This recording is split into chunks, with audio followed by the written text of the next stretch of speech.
Meanwhile, in Davao City, people are also paying their last respects to Rene Baterbonia, who drowned alongside Adili.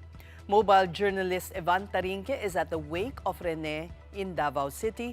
Evan, tuloy-tuloy pa rin ba ang public viewing?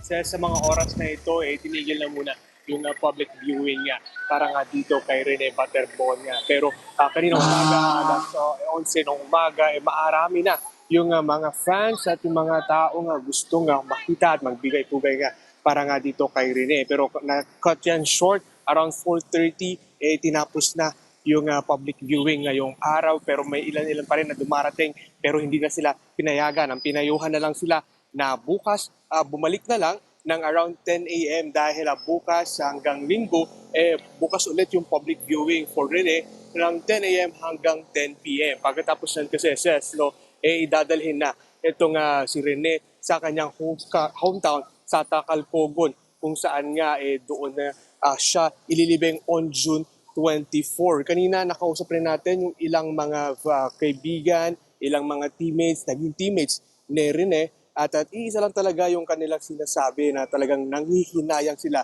sa potensyal ni Rene dahil talagang isa raw sa naging inspirasyon nila si Rene sa kanilang paglalaro ng basketball. Pero sa ngayon, kanina nakausap natin yung dating coach ni Rene na si Coach Jess Evangelio.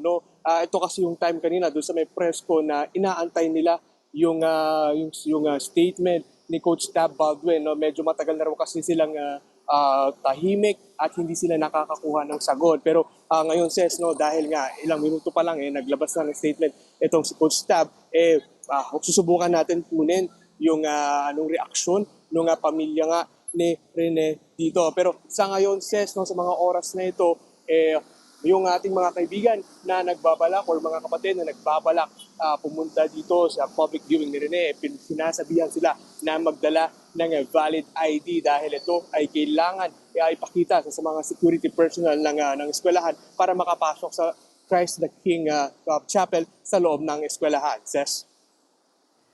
Evan, kamusta naman ang mga pamilya ni Rene? Naiibsan ba kahit papano ang kanilang dalamhati sa pag-uumapaw ng simpatya mula sa kanyang mga fans, kaibigan, kaklase? Hindi pa natin nakausap ngayong araw itong family ni Rene. Pero nauna na silang nagsabi na Akala ko talagang magpo-cue siya nagpapasalamat sila doon sa kanilang mga suporta na dumarating sa kanila.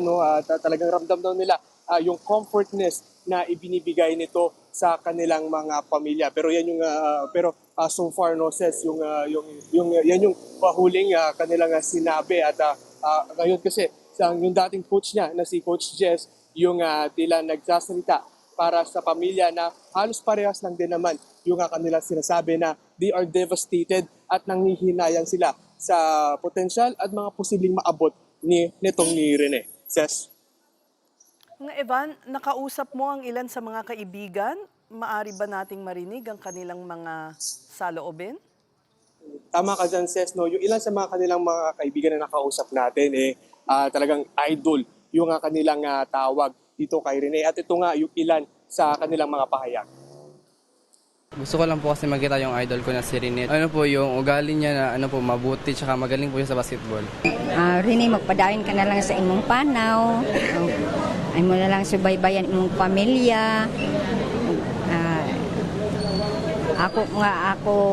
I pray nga maabot yung ka kay Lord dito sa iyang gingharian.